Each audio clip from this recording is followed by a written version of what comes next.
Hey, there it goes. All right, sorry about that, guys. Just trying to get my headset to work again, and it's just not working. All right, let's take this back a step. There we go.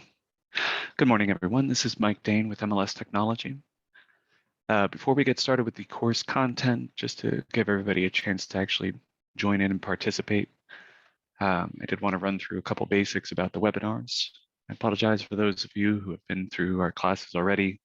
This is going to be the same thing that you guys have seen before, but just as a reminder, we do have a new app that's available. It's MLS Touch. It's MLS-Touch, if you guys are looking for it in the App Store.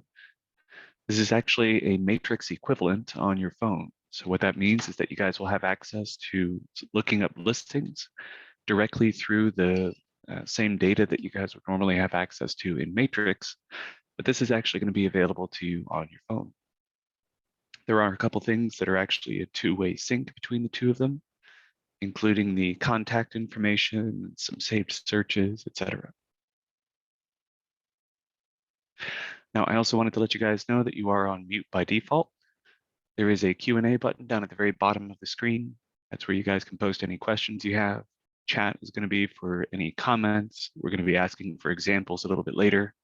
And there's also going to be room for any anecdotes, short stories that you guys would like to share, that kind of stuff. Just make sure that you focus all of your questions into the Q&A button. And I also wanted to let you guys know that this session is going to be recorded. I'll be sending you guys a recording of the class after it's over. And if you do end up having any audio or video issues, please let me know, either in the Q&A, chat, either way. Also, the CE credit will be sent to OREC by the end of the month, just so you guys are aware. Our education director is out right now.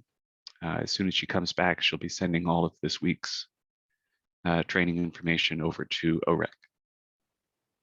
And actually, speaking of which, for those of you guys who might be signed up for tomorrow's class, we may end up having to cancel. I'm still waiting on an email back from OREC. In fact, actually, I haven't checked my email in a few minutes. Let me just make sure.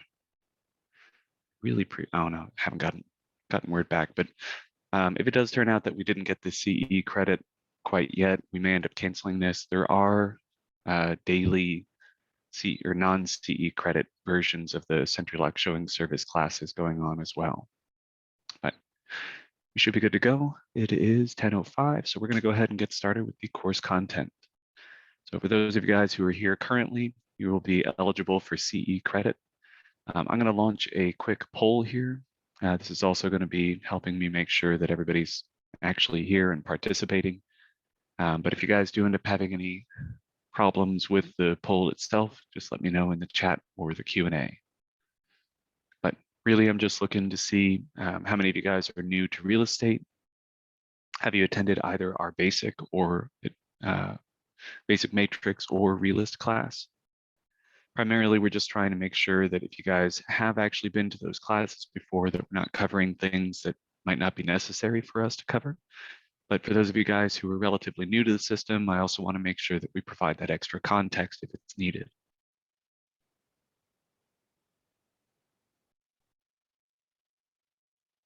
So, and I see that we've got almost everybody has answered now.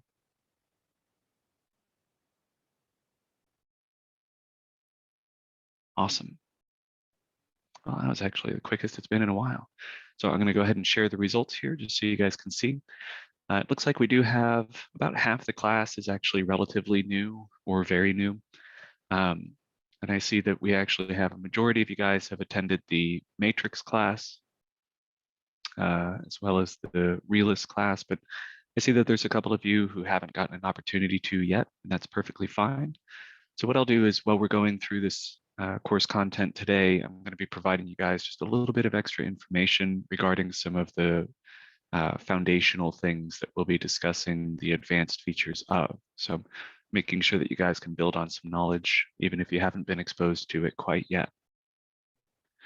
All right, so let's go ahead and get started. We're going to be discussing matrix first. And actually, I might as well take this opportunity since this is kind of an advanced thing to begin with. For those of you guys who have add edit permissions in matrix, if you guys happen to be inputting a listing and then subsequently leave the system, or maybe you saved it, but you didn't quite get all of the details filled out, there is an auto save function to make sure that any of the details that you had already filled out for that listing had already been kind of preserved for you to be able to jump back into. So you can hit that restore and get back into it. Discard will get rid of any of the details that you've already filled out for this particular listing. And that's actually the one I'm going to choose for now. So let's actually get started then with the hot sheets and the market watch. So there's a couple things on your home page of Matrix. So right after you've gotten signed into Matrix, you end up on this home page where you have a bunch of these widgets. Now in our basic Matrix class, we discuss how you guys can rearrange these just by clicking and dragging them.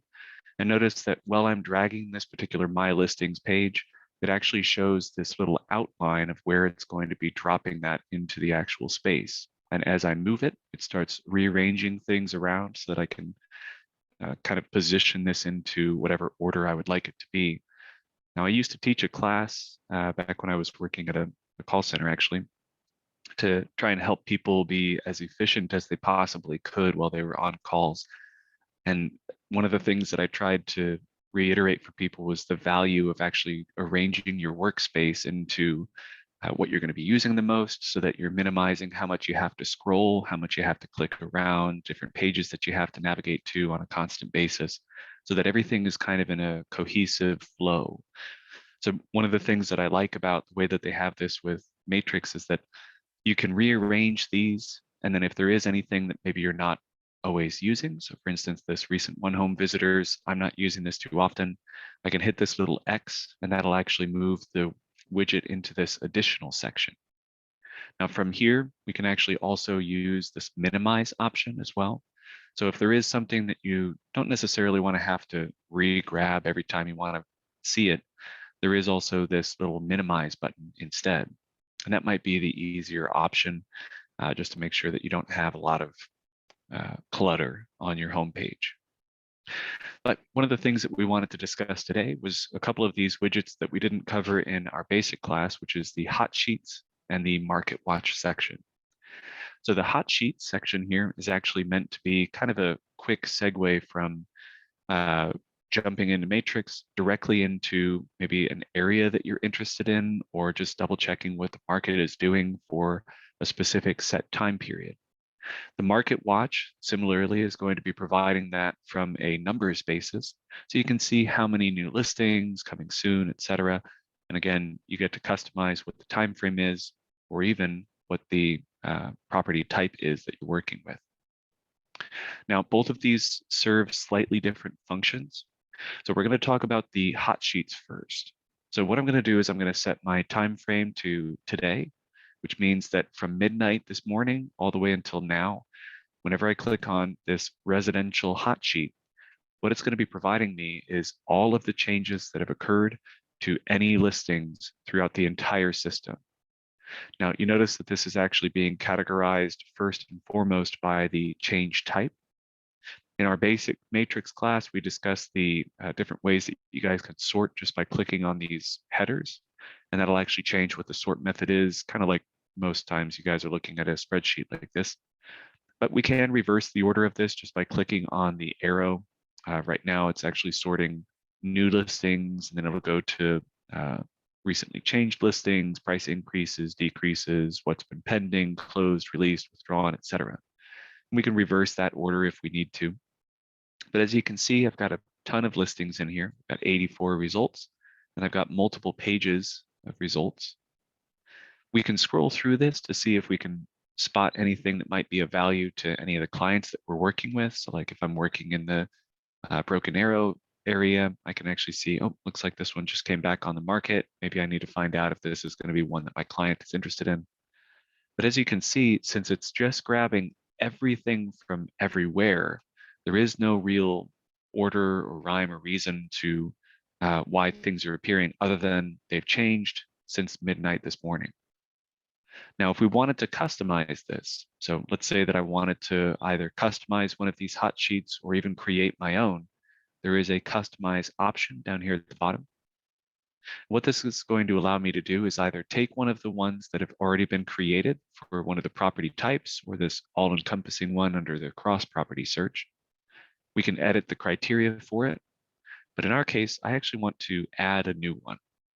So let's say that I'm trying to stick with my idea of I've got people in Broken Arrow that are looking for things. So what I'm going to do is I'm going to create one. I'm going to give it the name Broken Arrow Residential and save. Now, this time, instead of just editing one of these defaults, which I usually recommend not doing unless you have a very specific area that you're working in, you can head down to this one that we just created with that add option. We can rename it if we needed to, or we can just do edit criteria.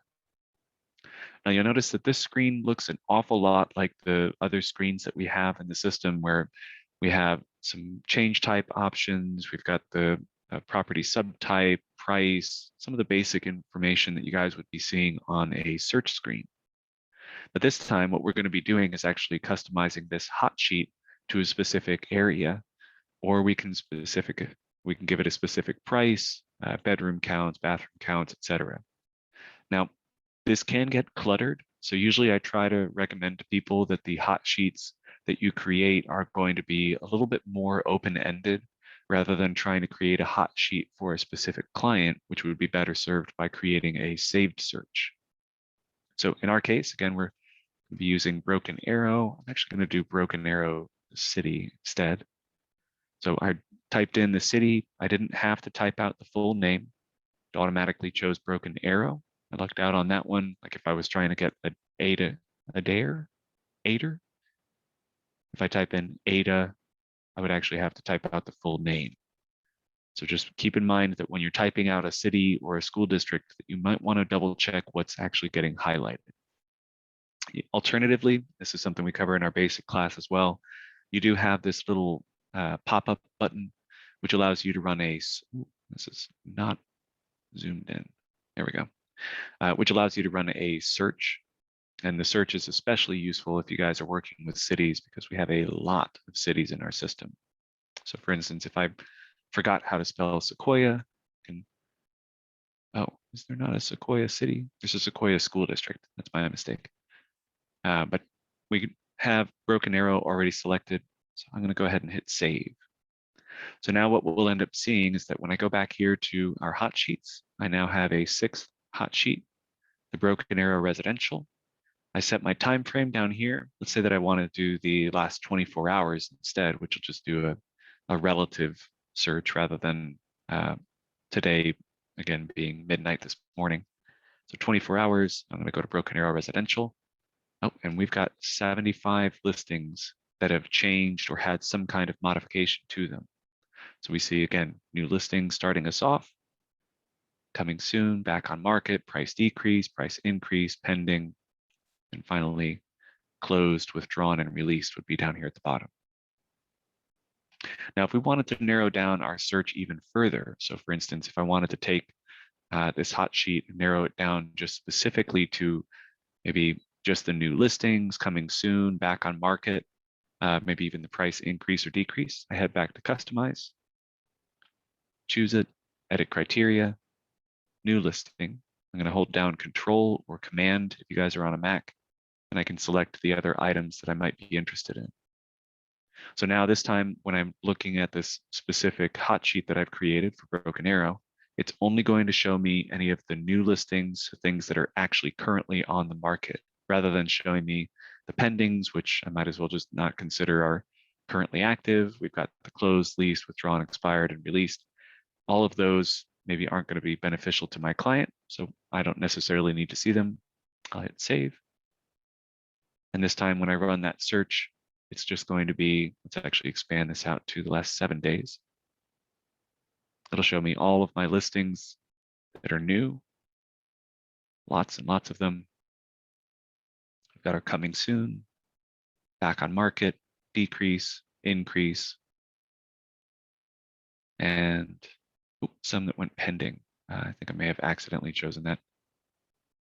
Now, and actually something else that we cover in our basic class, but just as a reminder, since it's especially useful on these hot sheets, at the moment, the way that I have my screen zoomed in, I can see a lot of these on the same screen, but I have to keep navigating to different pages to find more of the information. I would recommend exploring which level of these you would like to include. I prefer being able to see as much information as possible. So I like setting mine to 100 because then I can scroll down and see all of them on the same page pretty much. In this case, I've now reduced my page count down to just 2 pages rather than doing, what was it, 6 or 7. So but let's head back to my matrix, back to our home page here.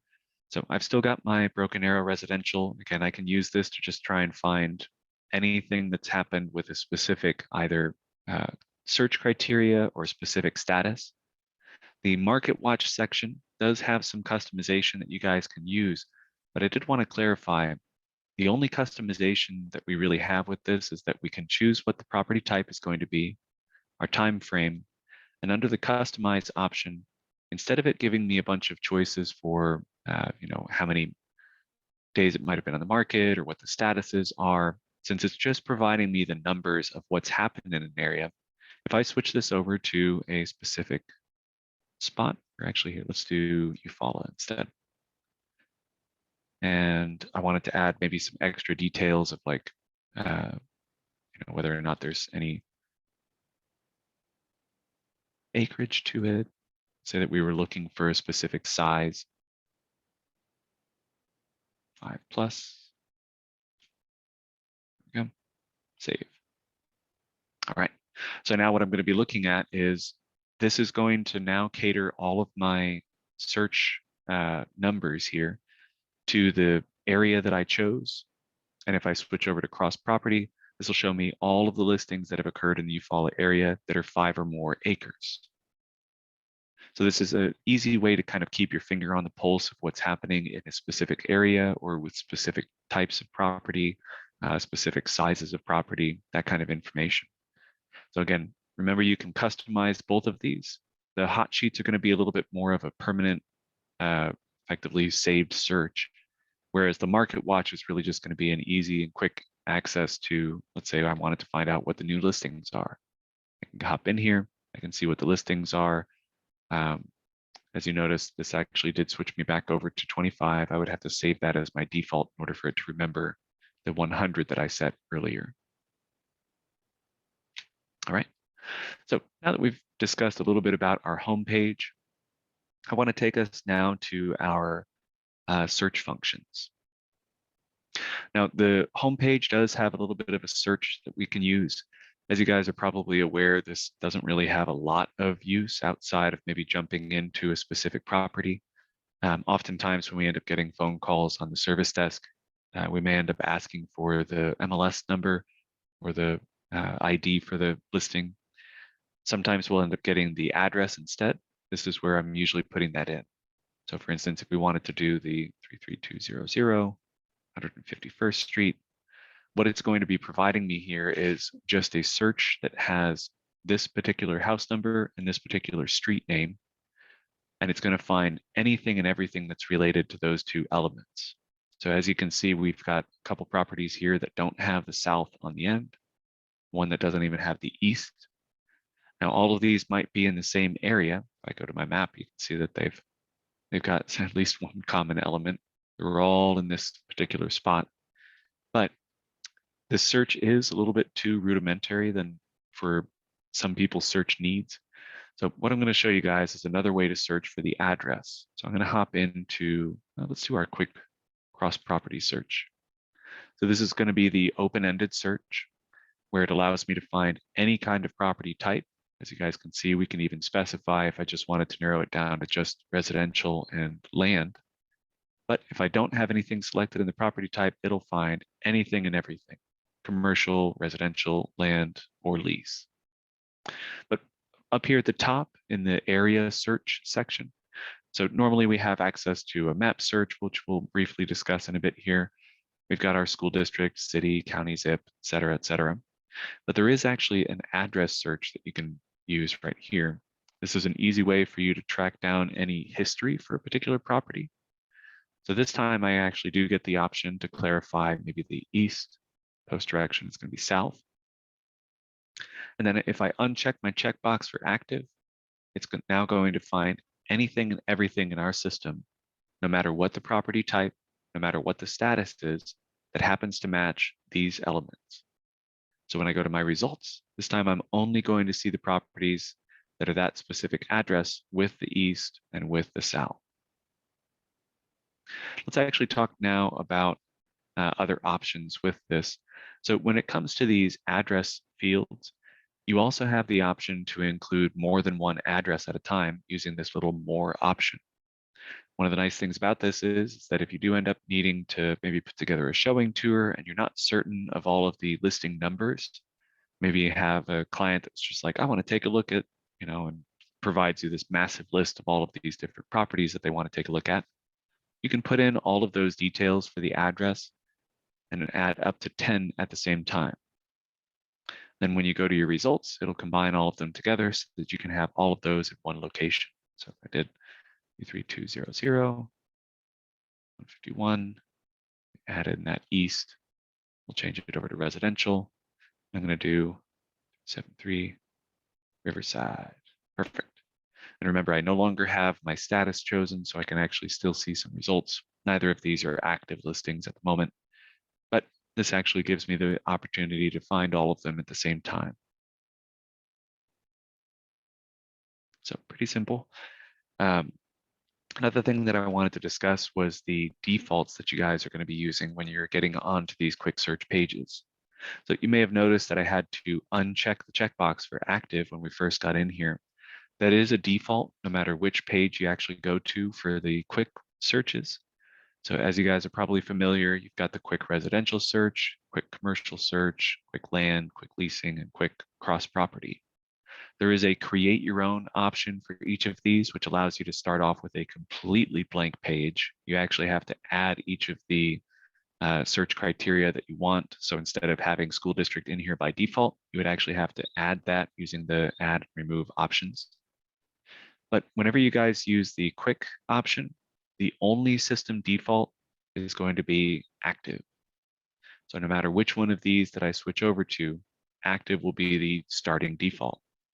Now, if this is what you would like, if you're only ever really looking for properties that are currently for sale, except for those rare occasions where you can just simply uncheck something, then this is a great way to do your searches.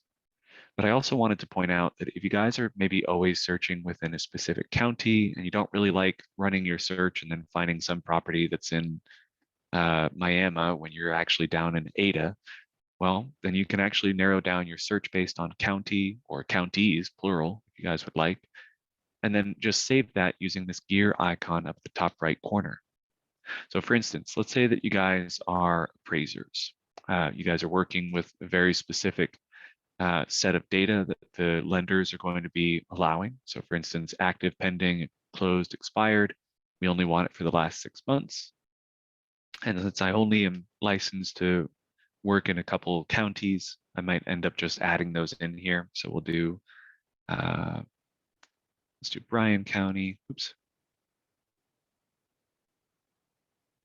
And actually, you know what, I'll just leave it at Bryan County. If you guys want to add in more, you just add in a comma and then you can type in the other ones, get those filled in as well.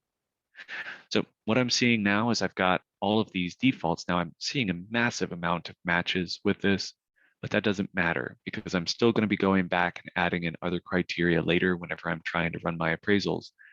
But if I want to just kind of start with this basic information, so just this is what I'm going to be starting off with, all of my searches are going to revolve around these particular pieces of information, I can come up to the top and set this as my search starting criteria. That way, if I come back to a different search, I'm running my search for quick residential, normal usage, whatever, and then I come back down to my quick cross property, my quick cross property returned me back to having active, pending, closed, and expired with Bryan County already put in there. So it makes it really easy to kind of start off with the information that you would normally be working with. Now, as you guys might have noticed, I switched back from the quick residential, which actually still has its own separate defaults, and then came back to the quick cross property and it had the default set for it. So if you guys do want to maybe make some customizations to your quick res, but you don't want that to apply to commercial and vacant or any of your other searches, when you get into this one, you save whatever your defaults are. You don't have to worry that that's sullied any of the other searches that you have. So it makes it really easy. Now, I did want to clarify one thing. When you guys are actually looking at search results, so let's actually put in some basic information on here. We'll do 2 plus. Let me see if I can get this number down to 4 plus maybe. Let's give it a really narrow price range. Okay, I'm going to head to my results. So that gear icon, when I switched over from criteria to results, is still there. But this time what this set/clear defaults is going to be doing is actually changing my defaults for how I'm viewing this screen. Now we covered this briefly in our basic matrix class, just as a reminder, just like we had those widgets on the home page, you can move these columns around. So for instance, if I prefer to actually see the address before the school district, because I kind of use the school district as a guide for what city that particular property might be in, I can just click and drag to move those back and forth. And then I can also change what the sort options are. So like for instance, in this case, my status is actually completely superfluous. I've got only active properties showing because that's the kind of search that I was running. So having it show the status as the primary sort is kind of useless to me. Instead, if I wanted to, I could actually have my bedrooms be the primary. But I'm going to show you guys a trick. Whenever we actually are looking at these sort options, we've got the thickest arrow is the primary sort. The next thickest arrow, I hold my cursor over it, it says secondary sort. And then finally, the third sort option, the tertiary sort, is going to be the thinnest arrow. But what happens when I end up deciding to maybe sort by bedrooms? If I click on bedroom, you'll notice that it actually removed that tertiary sort from the price and moved it to the secondary sort, which was school district. Now this is my third sort method. Status is still hanging on there. But if I choose maybe garage, half bath, full bath, you can kind of notice this snaking along behind my selections so that I can actually have my sort method be the way that I would like it to be. And again, if I wanted to reverse the order, I can reverse that. And you notice it changes all of those. Perfect. So now I've got everything sorted by largest. Now, if I wanted to save this, again, I just come up to the top and I can set this. And what it's going to remember is the way that I have all of my columns ordered. So I have that address before the school district. And then it's also going to remember which sort options I have as well. And then if I set this as my search starting default, the next time I run a residential search using that quick res option, it's going to remember the way that I have this particular arrangement set up. Now, another cool thing about this, and one of the things that's an advanced feature here, is that you can actually save these particular layouts so that you can come back to them in the future, even if you don't necessarily want to save this as your search default. So instead of using the gear icon up at the top right, we're going to use just this little pen and paper here. It's called Manage Display. And we can set a custom display name for this particular view that we've set up. So here's my custom display name. There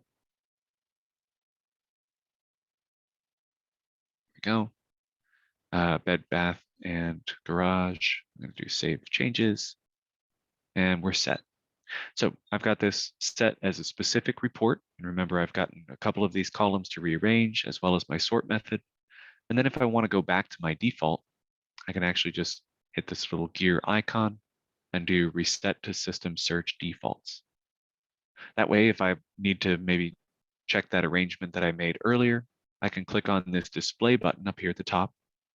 Currently, it's on this single line option. Notice it doesn't have a prefix or anything in front of it. It's just the generic single line. This is the same single line that we've had since, I think somebody mentioned to me one time that it was the early 90s, back when they first started digitizing this stuff. But meanwhile, up here towards the top, I actually have a bunch that have a my prefix.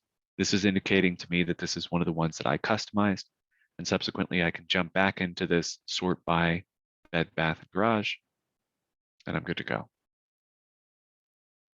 Now, I wanted to point out as well,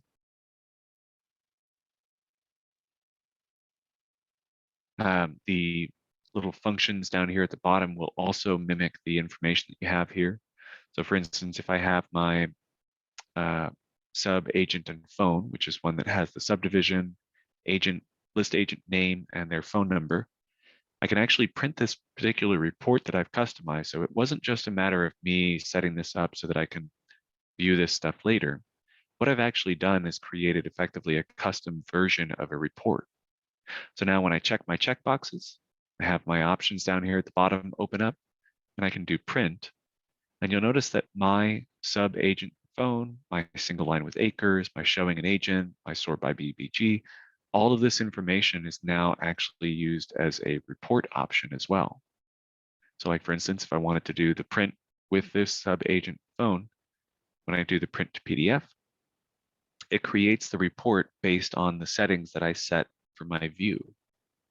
So it saves you the trouble of actually having to kind of guess what the information was that you were searching for or how you sorted it, kind of having to rework that data whenever you talk to your clients. You can rearrange everything. You can put it into the order that you want. You can customize the layout all to your heart's content, and then print that off so that your client sees exactly what you want them to see. So the option that I chose here is print to PDF. And for those of you guys who haven't been through our basic class, one of the few things that I do cover, select either the client full or agent full, and check this checkbox that says print with rollouts, if any, open. You check that once, kind of click it and forget it.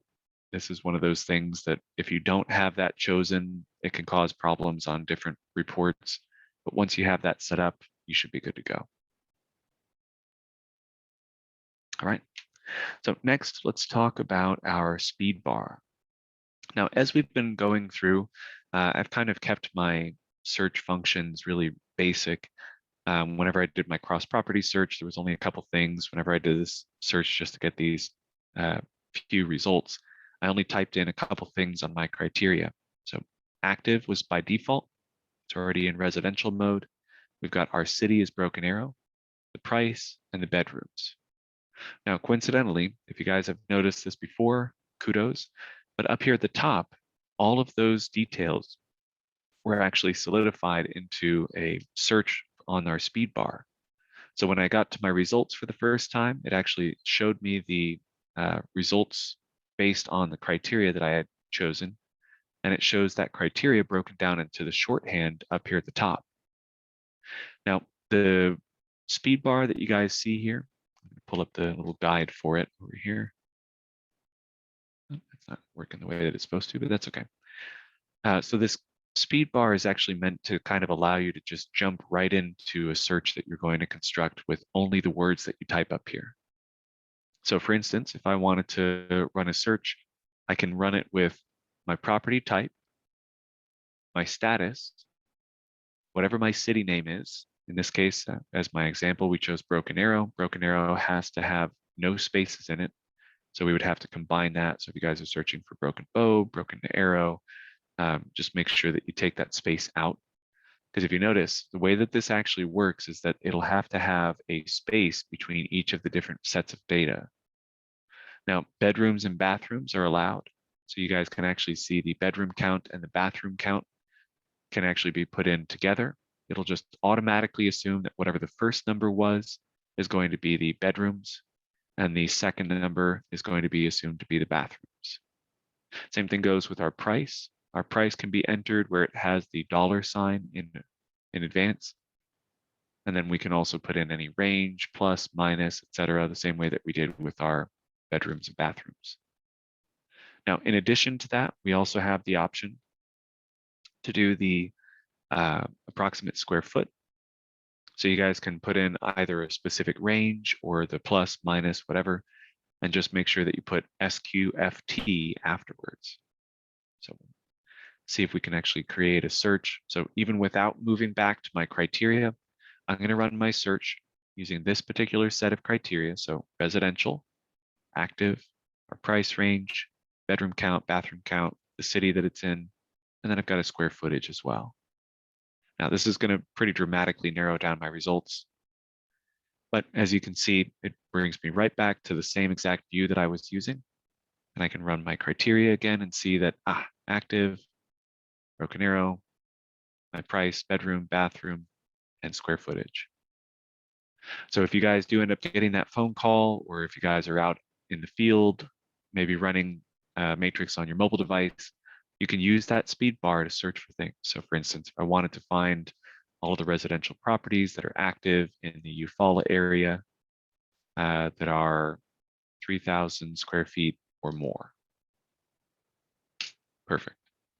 I run my search, and again, if I run back to my criteria, I can add in more details if I needed to.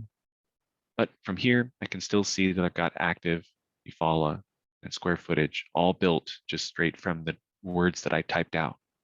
So didn't have to click around, didn't have to choose different spots to navigate to. I just typed in up here at the top, and I'm good to go.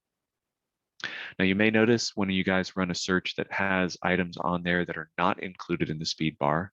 So the items that you guys won't see referenced as an example on here, those will actually end up falling under additional criteria that'll show over here to the right. So for instance, if I came down here and said that I wanted to do USDA rural development, narrows me down to one match. I still have at least something showing up.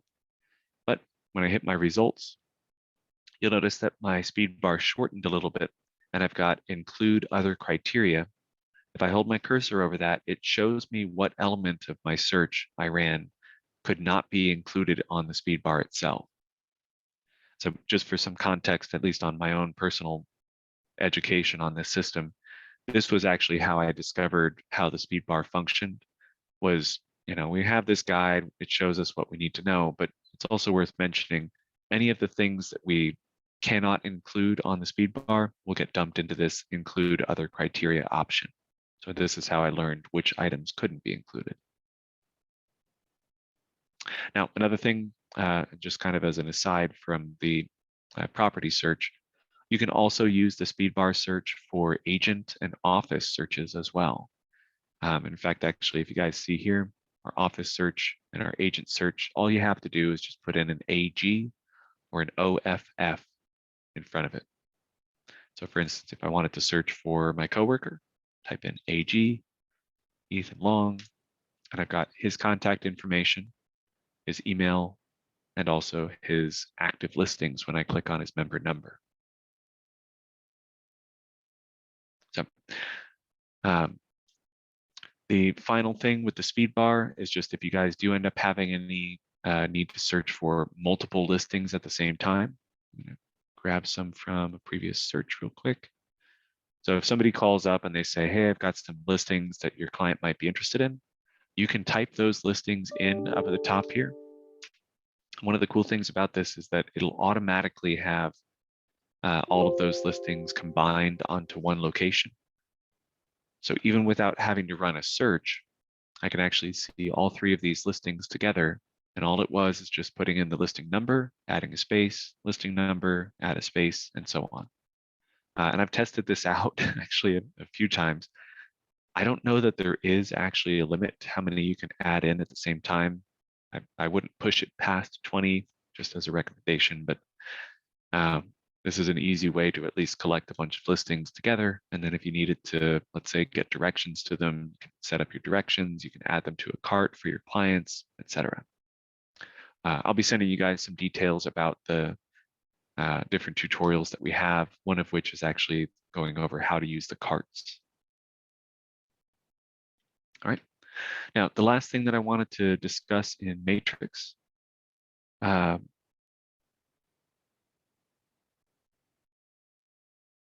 and actually not the last thing. We do have, I thought that there was something else that we needed to cover. Yeah, we're going to talk about the stats as well.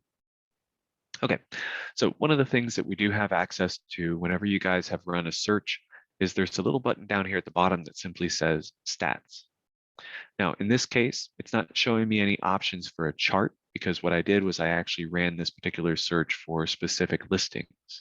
So I'm going to switch back over. I'm going to use my recent search option to find, let's use these 9 listings in Eufaula instead. Now I've landed here. I'm looking at all of the details for my particular search results. If I go down to stats, this time I have charts.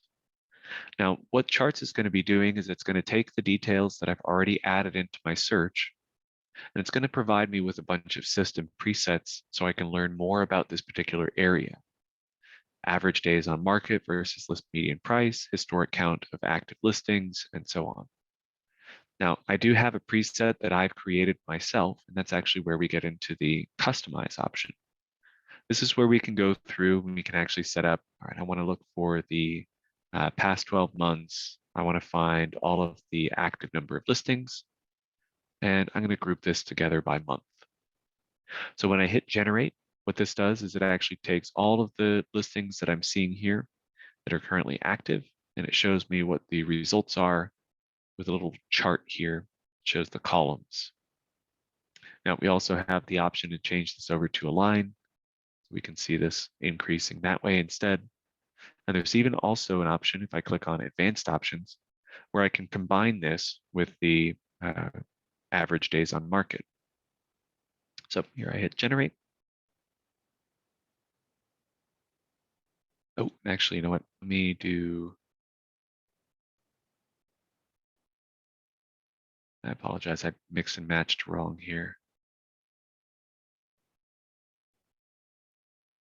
Actually, let's try the expired listings. I'm pretty sure there's one whole expired listing. Honestly, that's still just ever so slightly surprising considering the market right now. But this at least gives me just a basic amount of information that shows me, all right, here's all of the active listings in that particular area. And it does give me a little warning down here at the bottom as well to kind of take some of this information with a grain of salt, because this is a very, very small sample size. Now, it's going to depend on what statistics you guys are trying to find. But if you guys want to make changes to this, you guys can save all of these into something new. Just hit save, and you can give that preset a name.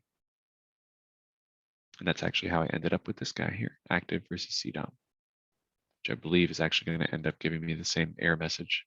Yeah. All right. But if you guys do end up liking the basic stats and kind of don't need charts or any extra details, there is an alternative to this. I'm going to go back to this one here. Let's actually take a look at the tabular stats. Now, what Tabular is doing is it's similar to how the quick CMA function works. Tabular is going to provide me with just a basic overview of the properties that I found. And so it'll show me the min, max, average, and median for each element of the properties that I found. So this way it kind of keeps that all relatively in line. It looks like this particular set of listings all have list price set to 100, which is certainly one way to do pricing. We have our acreage, which is all over the place, as well as our days on market, cumulative days on market, and the year built. So some just basic information. If you guys are familiar with the quick CMA option, the quick CMA option will effectively provide you the exact same information. It's just going to be providing you just a little bit more. It's going to put it into a format that's meant more for public consumption. So you'll notice it has my contact information up there at the top with my banner that I've created. It's got the details for the search criteria that I used, as well as showing me each of the individual listings, their details, and then the min, max, average, and median. This is actually going to be broken down on a status by status basis.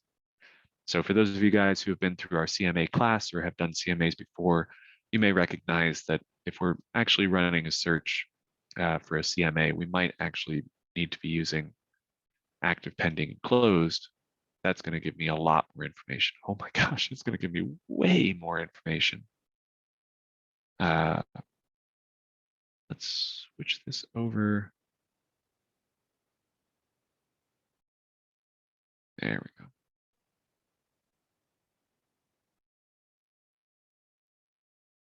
There we go. That's a little bit better. So now I can see this broken down by status. And again, if I choose all of these, I'm going to click all instead of just choosing this particular page. We're going to do quick CMA. And this time we'll actually see it broken down with all of the active together with their own min, max, average, and median. All of the pending together, again, their own min, max, average, and median. And then finally, all of our closed. And then the final statistics that it shows.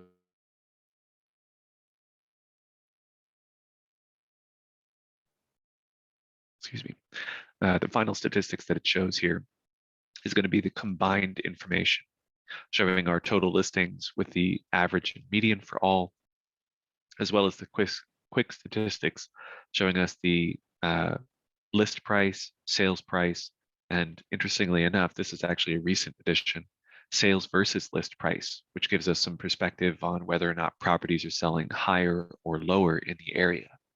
Interestingly enough, it looks like they're pretty well priced with only a couple narrow exceptions. So, all right. But that brings us to the end of the information that we needed to provide on Matrix. Realist, for the most part, is actually effectively a lot simpler. You guys might notice that this is actually a class that pretty smoothly transitioned from the 3-hour version of the class down to the 2-hour webinar that we're currently teaching. It's worth mentioning the matrix class that we have now is actually leaving off a lot of material because we used to do an in-person class that was actually 3 hours total. As soon as we started doing webinars again, we had to reintroduce the advanced matrix and realist class as kind of a separate class. Thankfully, it was already eligible for CE credit because we had that in the past, but some of the stuff that we cover in the matrix side of things is actually things that we cover in the 3-hour version of the class that we teach in person. Realist, on the other hand, most of the information that we had, it was primarily only 3 hours because of the fact that it was hands-on. We really tried to make sure that everything was covered well enough that you could actually kind of step by step go through this while we were in the classroom. So the advanced side of Realist is going to be a lot more simplistic. So I'm going to actually cover just briefly a little kind of overview of how Realist works. So as always, Realist is going to be showing us tax information. We get to choose which county we're going to be using for our tax information up here under the Change County option. Now we get to see a full list of all of the counties that we have available. This includes all 77 counties of Oklahoma, as well as our 7 neighboring counties in Arkansas. The only caveat with that I would recommend you guys keep track of is there is a Washington, Arkansas neighboring us, and there is a Washington, Oklahoma, which is going to be where Bartlesville is.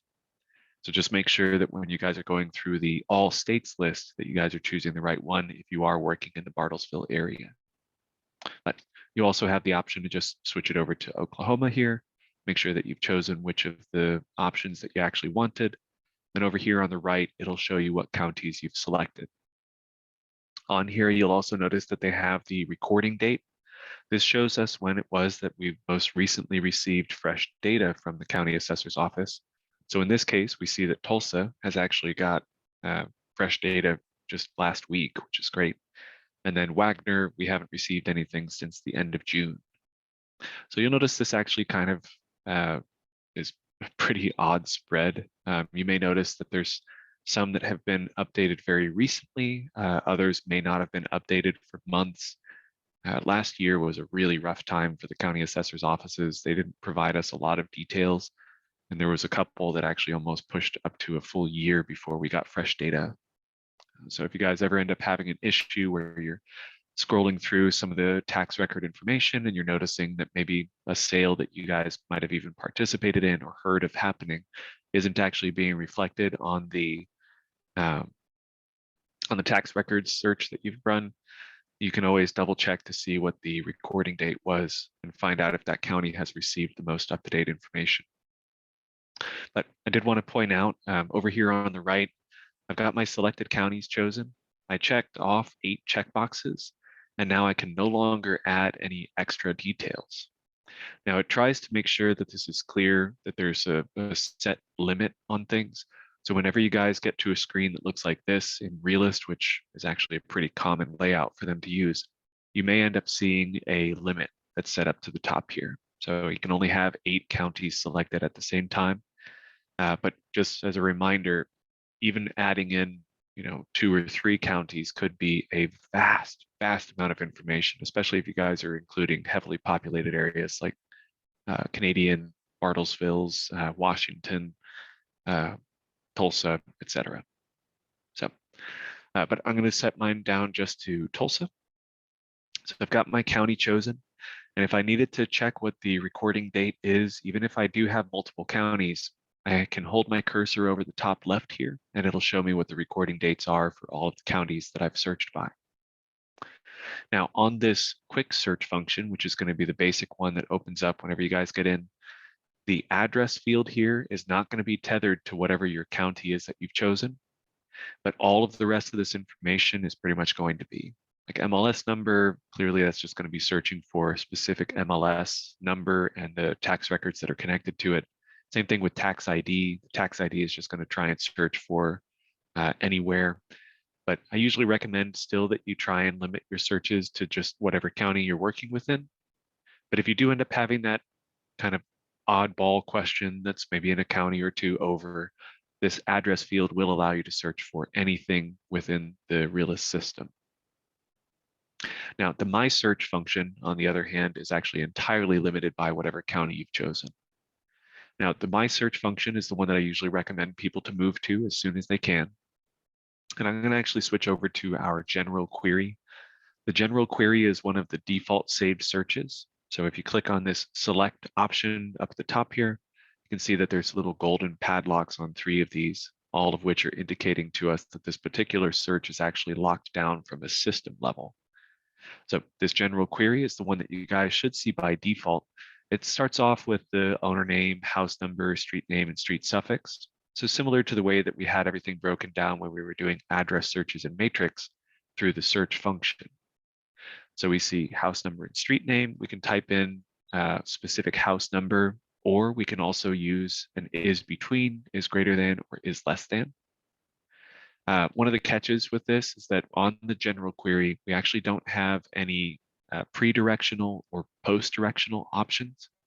That's actually what we're going to be adding here in a moment. Just to illustrate this point, I'm going to show our split view of the map. Zoom us in here to Tulsa County. Go. Let's actually run a search. I'm going to run a search for is greater than and 1500 for the house number, and I'm going to put in Peoria. Now, interestingly enough, when we actually narrow down our search like this, what this is doing is it's going to try and find everything that's 1500 on the address number or higher. So when I run my search, I'm actually going to end up with over 1,000 results. If I hit search, it's going to say there are more results than can be displayed and ask me which of the results I would like to see. So I can show first 1,000. Now, when I zoom in on this map, we can see that this goes way far north, way far south, but there's going to be this odd little gap in between here. And what this is actually showing me is the numbers that don't match this is greater than. So even though there is actually a pretty nice use for this particular function, I would recommend trying to do the is between option instead.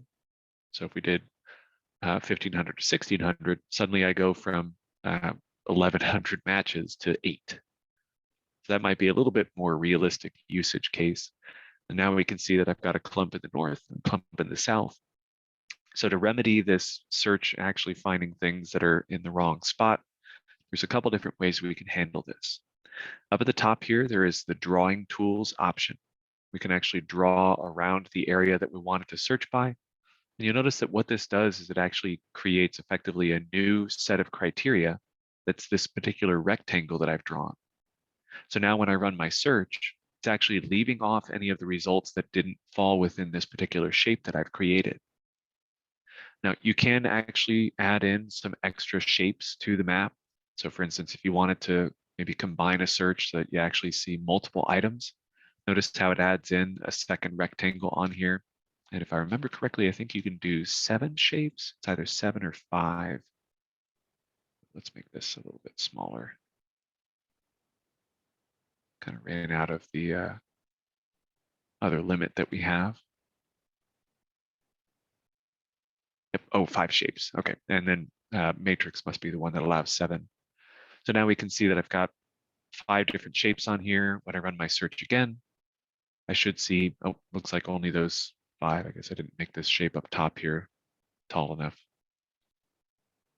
Anyway, all right.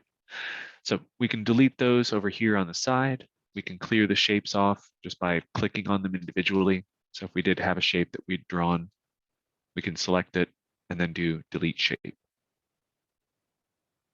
Now, if I wanted to deal with this a little bit more practically, instead of doing house number, street name, and then having to draw shapes on my map, I can actually customize this search. Now, I mentioned before that the general query cannot be modified. So I'm going to show you guys a little trick. When I go to customize search, it brings up, if you guys remember, I mentioned earlier, we had our county page as kind of a template. We see our categories over here on the left. We see the attributes that we can choose, and then we see what's been selected over here on the side. Now, at the moment, It's leaving me on this general query with this golden padlock indicating again that I can't make any changes to this. I can't drag these up or down. I can't rearrange them or remove anything. But if I did end up wanting to add in, let's just do something really basic. Like I'm going to go to geography, and I'm going to add in my pre-direction and post-direction. So pre-direction, check the checkbox for it. Now all of a sudden everything is opened up, but it's no longer on the general query. So this is effectively a way to keep the basic search function that you've already kind of gotten used to and has a lot of the things that you guys would probably need anyway. And instead of having to start from scratch and recheck all of the checkboxes for the things that you guys were already using, just check the checkbox for what you would like to add. And then now it's opened it up so that we can actually go through, remove that township range section since I'm not using that, adjust my pre-direction up to the correct position, go back to geography, add in my post direction that shows up at the bottom. I'm going to put that behind street suffix. And then I also wanted to see owner occupied. So I'm going to go to owner information, check the checkbox for owner occupied, move that up to the top above owner name. Same thing goes for characteristics. I can add in lot acres. And then now, once I've gotten this all set up, if I simply hit apply, what that's going to do is it's going to add in all of the details that I've put on here.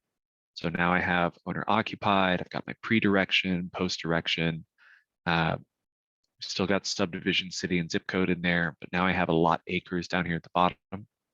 If I like the way that this is laid out, I want to keep using this in the future, instead of hitting apply, I'm going to go back to the customized search. I'm going to give this a name, and save. So now what I've got is a search that I can use in the future that has all of these same elements. And if you guys do end up having something that you're searching for often, so for instance, maybe let's say is greater than and 100 acres, what I can do is actually save this particular search with all of my extra details, customize search, and it now has a second option. So instead of just saving the template with all of my attributes, I also now have the option to save the template with the values that I've added in there. So I can do acreage search and save. And again, whenever I need to come back to these, I can just open up this drop down up here at the top, acreage search, name, owner search, and so on. So pretty easy. If you guys do end up having any questions about Matrix, Realist, or any of the other apps that we have available to you as members, you can always give us a call at our service desk. In the interim, though, I'm going to go ahead and leave you guys with just that. You guys can reach out to us if there's any problems, and we can help you out. So I'm going to go ahead and close up shop on this particular webinar for now. I'm going to leave the session open for just a bit so that you guys can ask any questions that you have. But while I wait for any questions, if you have any, I'm going to put up our contact information on the screen and you guys can reach out to us at your leisure.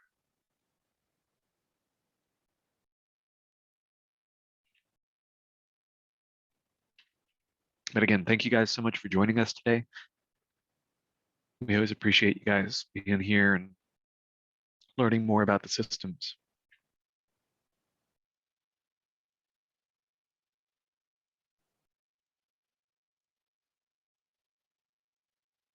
Thank you. Yeah, we're glad to help out.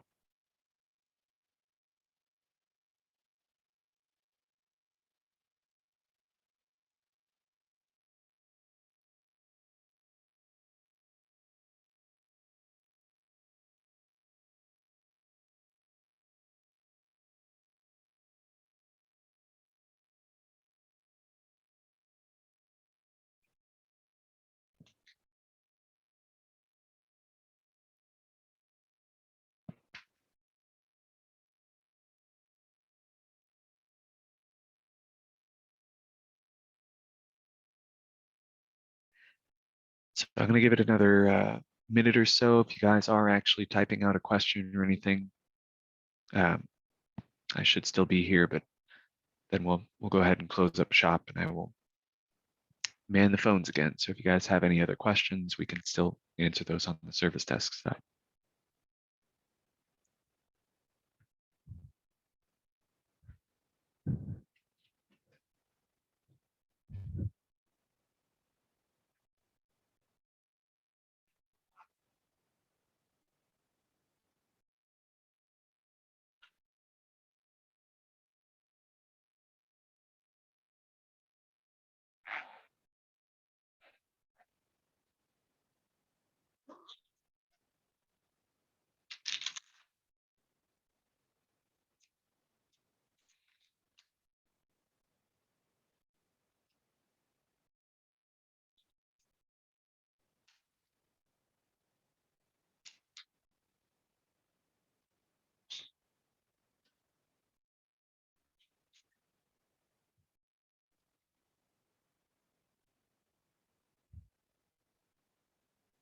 All right. Again, thank you guys so much for joining us today. I'm going to go ahead and end the session. Hopefully I'll see you guys in future training.